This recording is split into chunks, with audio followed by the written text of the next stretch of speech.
الحمدللہ والصلاة والسلام علی رسول اللہ۔ تجارت کا منافع ابھی وصول نہیں کیا کیونکہ وہ دیگر شراکت داروں کے نام لگ گیا ہے، تو کیا اس کی زکوٰۃ دے گا؟ سوال کیا گیا ہے۔ میری دکان ہے اور میرے ساتھ کاروباری شراکت دار ہیں۔ سال مکمل ہونے پر ہم نے منافع کا حساب لگایا تو معلوم ہوا کہ میرے کاروباری شراکت داروں نے دکان سے اتنی رقم لے لی ہے جو دکان سے میرے سالانہ منافع کے برابر بنتا ہے، اس لیے میں اپنا منافع وصول نہیں کر پایا اور وہ ان سب کے نام لگ گیا ہے۔ تو میں اب اس کی زکوٰۃ کیسے ادا کروں، اور کیا زکوٰۃ ادا کرتے ہوئے رأس المال کو منافع کے ساتھ شمار کیا جائے گا؟ الجواب بعون اللہ سبحانہ وتعالی۔ اول، سامان تجارت کی زکوٰۃ ادا کرتے ہوئے واجب یہ ہے کہ سال گزرنے پر فروختگی کے لیے تیار مال کی قیمت لگائی جائے۔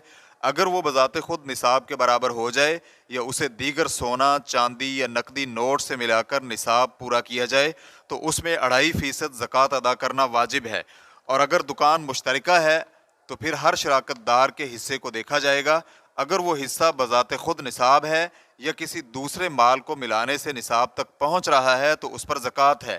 یہاں تمام شراکت داروں کے مجموعی مال کی طرف نہیں دیکھا جائے گا، جیسے کہ یہ بات اس سے قبل سوال نمبر 14785 کے جواب میں واضح کی جا چکی ہے۔ دوم، تاجر پر لازم ہے کہ فروختگی کے لیے تیار مال کی قیمت لگائے، اپنی ملکیت میں موجود رقم اور لوگوں سے وصول ہونے والی رقم کا تخمینہ لگائے اور ان سب کو جمع کر کے اس میں 2.5% یعنی 40واں حصہ زکوٰۃ ادا کرے۔ مذکورہ فارمولے کے مطابق زکوٰۃ ان چیزوں میں ہوگی: فروختگی کے لیے تیار چیزوں کی قیمت پلس پاس موجود نقدی رقم پلس وہ قرضے جن کے ملنے کی امید ہو۔